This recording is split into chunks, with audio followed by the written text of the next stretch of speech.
Assalamualaikum warahmatullahi wabarakatuh. Halo semuanya, selamat pagi. Bagaimana nih kabarnya hari ini? Semoga tetap sehat dan selalu bahagia ya. Nah, untuk pembahasan kita kali ini, kita akan masuk ke detik-detik proklamasi kemerdekaan Republik Indonesia.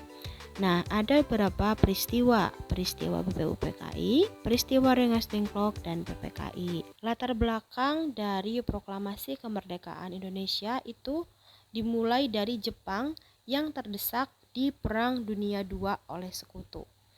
Ini membuat mereka menjanjikan kemerdekaan kepada rakyat Indonesia. Nah, janji itu diucapkan oleh Perdana Menteri Kuniaki Koiso. Ia menyatakan janji kemerdekaan Indonesia pada 7 September 1944. Sebagai bentuk tindak lanjut, Jenderal Kumakichi Harada membentuk BPUPKI atau Dokuritsu Jumbi Chosakai. Nah, apa sih BPUPKI itu? BPUPKI adalah Badan Penyelidik Usaha-usaha Persiapan Kemerdekaan Indonesia atau dalam bahasa Jepangnya disebut Dokuritsu Junbi Chosakai.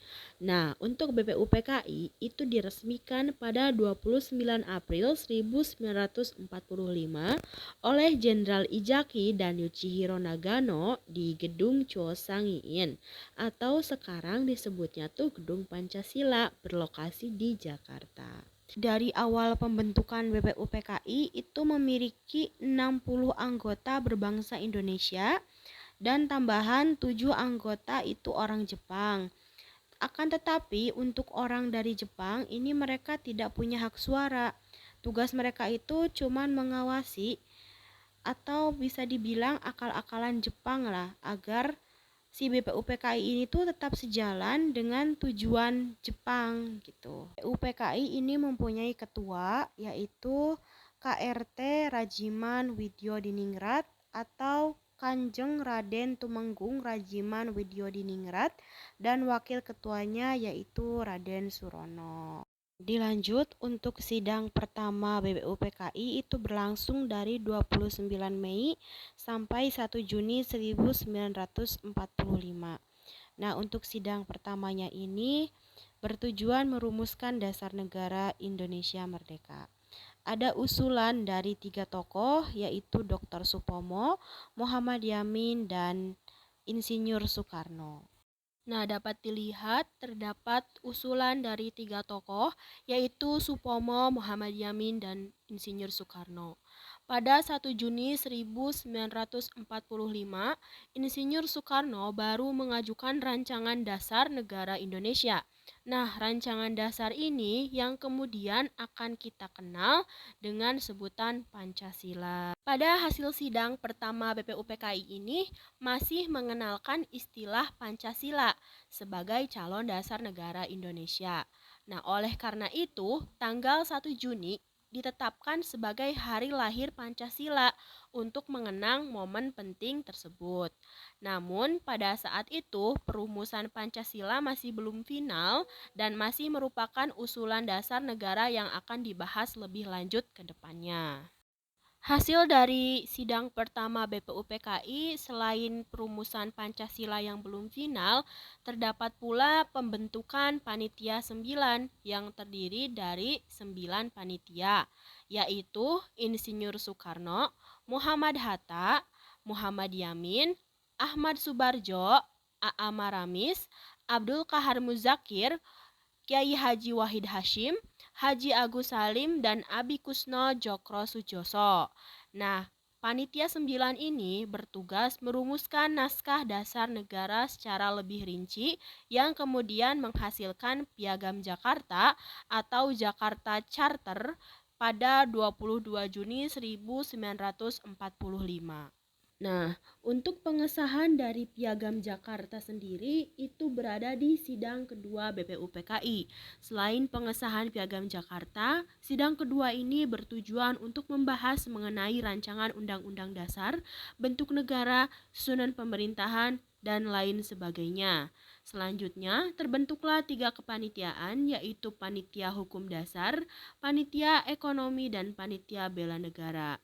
Nah, pada 14 Juli 1945, Insinyur Soekarno menyampaikan hasil kerja Panitia Hukum Dasar, yaitu undang-undang yang terdiri dari 3 bagian, yakni Pernyataan Indonesia Merdeka, Pembukaan Undang-Undang Dasar, dan Batang Tubuh Undang-Undang Dasar. Namun, peranan BPUPKI dinilai kurang cepat dalam mempersiapkan kemerdekaan Indonesia, membuat para pemimpin Indonesia membentuk PPKI atau Panitia Persiapan Kemerdekaan Indonesia. Peristiwa selanjutnya adalah Rengas Dengklok. Rengas Dengklok bermula dari perbedaan pandangan antara golongan muda dengan golongan tua.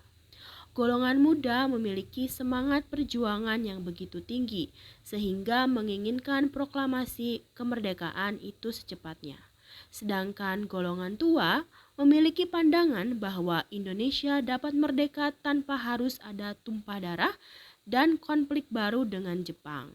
Sehingga golongan tua sangat yakin dengan PPKI yang akan melahirkan proklamasi kemerdekaan bagi Indonesia. Namun, kemerdekaan Indonesia itu memiliki syarat yang harus dipenuhi terhadap Jepang. Yang pertama itu menyelesaikan semua perang yang sedang berlangsung atau dihadapi oleh bangsa Indonesia. Dengan kata lainnya, bangsa Indonesia itu harus mengerahkan tenaga bersama Jepang memperjuangkan kemenangan di Perang Asia Timur Raya. Yang kedua, setelah negara Indonesia merdeka, maka wajib menjadi anggota lingkungan persemakmuran Asia Timur Raya. Atas dasar itu, maka cita-cita bangsa Indonesia harus disesuaikan dengan cita-cita dari pemerintah Jepang.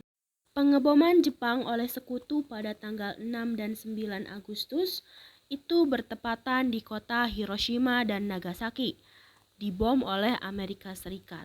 Bertepatan dengan itu, Uni Soviet juga menyatakan perang terhadap Jepang dengan menyerbu Manchuria. Selama Jepang diserang dari berbagai sisi, mereka itu selalu berusaha menyembunyikan keadaan asli negaranya dari bangsa Indonesia, dengan alasan simpelnya agar tidak menumbuhkan pemberontakan ke depannya. Pada 12 Agustus 1945, Soekarno, Hatta, dan Rajiman dipanggil oleh Jenderal Terauchi ke Dalat, Vietnam. Mereka membahas mengenai keputusan Jepang akan memerdekakan Indonesia pada 24 Agustus 1945. Langsungnya semua itu, ternyata secara tidak diduga Jepang menyerah pada sekutu pada 14 Agustus 1945. Hal ini diketahui oleh pemuda Indonesia dengan menyadap pemancar radio Jepang. Berita itu segera disampaikan kembali kepada Sukarni, Khairul Saleh, dan Wikana yang bermarkas di Jalan Menteng 31. Sekembalinya Soekarno, Hatta, dan Rajiman dari Dalat, Sultan Syahrir langsung menyampaikan informasi mengenai Jepang mengalah kepada sekutu. Sultan Syahrir dan Mohatta itu segera menemui Soekarno untuk meminta agar segera memproklamasikan kemerdekaan. Namun Soekarno ternyata tidak sependapat dengan Sultan Syahrir, begitupun Muhammad Hatta. Kedua petinggi negara ini tidak mempersoalkan mengenai kemerdekaan Indonesia itu datangnya dari mana, karena Jepang sendiri sudah kalah. Namun, golongan muda tidak menerima akan pemikiran dari golongan tua. Secara cepat, golongan muda mengadakan rapat di Pegangsaan dengan diketuai oleh Khairul Saleh. Nah, dari hasil rapat tersebut, mereka mengutarakan lagi kepada Soekarno. Namun Soekarno masih pada hasil yang sama, yaitu tidak ingin mempercepat proklamasi kemerdekaan Indonesia.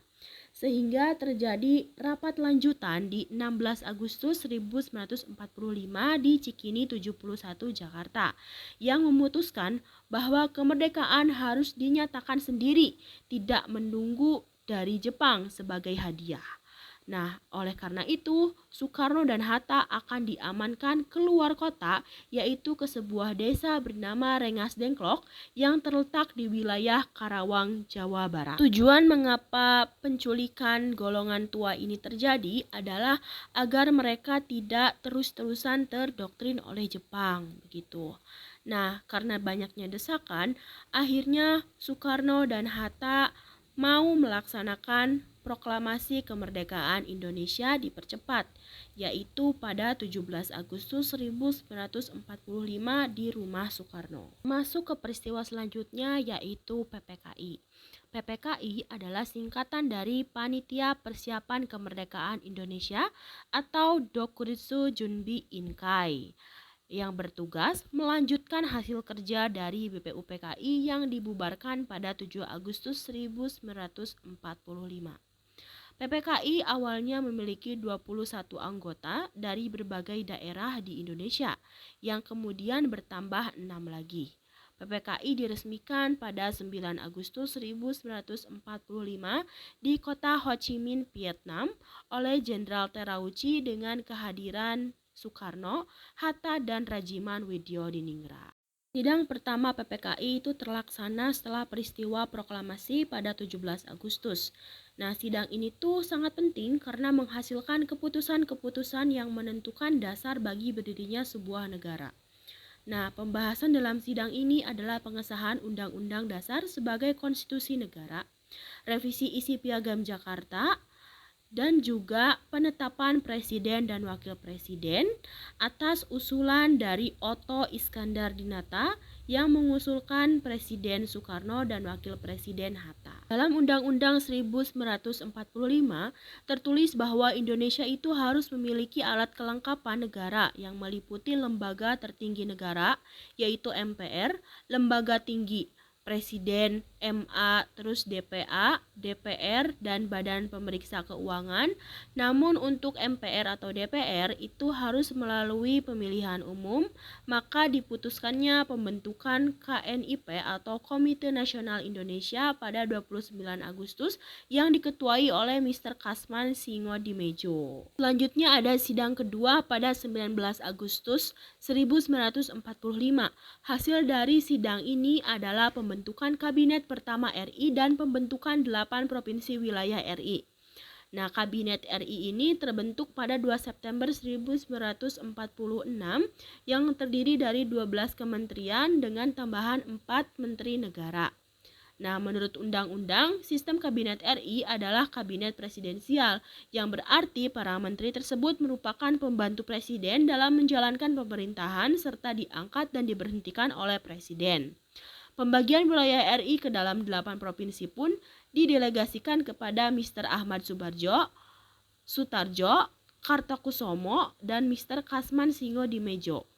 Nah, 8 provinsi tersebut mencakup Sumatera, Jawa Barat, Jawa Tengah, Jawa Timur, Sunda Kecil, Maluku, Sulawesi, dan Kalimantan. Lanjut pada sidang ketiga 22 Agustus 1945, ini membahas mengenai pembentukan KNIP, Komite Nasional Indonesia, PNI atau partai lah. Pada sidang ketiga 22 Agustus ini membahas mengenai pembentukan KNIP, PNI, BKR, dan TKR. Nah, pada 16 Oktober diselenggarakan sidang KNIP dengan menghasilkan 2 keputusan, yaitu pembentukan BPKNIP atau Badan Pekerja dengan jumlah 15 orang, serta mengusulkan kepada Presiden agar KNIP itu diberi hak legislatif selama lembaga MPR dan DPR belum terbentuk. Dan usulan ini diterima dengan mengeluarkan maklumat Wakil Presiden RI nomor 10 yang diterbitkan 16 Oktober 1945. Ya, mungkin sekian materi yang bisa saya sampaikan pada kesempatan kali ini. Untuk kesimpulan dan penutup dapat dilihat dan dapat dibaca. Sekian dari saya. Wassalamualaikum warahmatullahi wabarakatuh.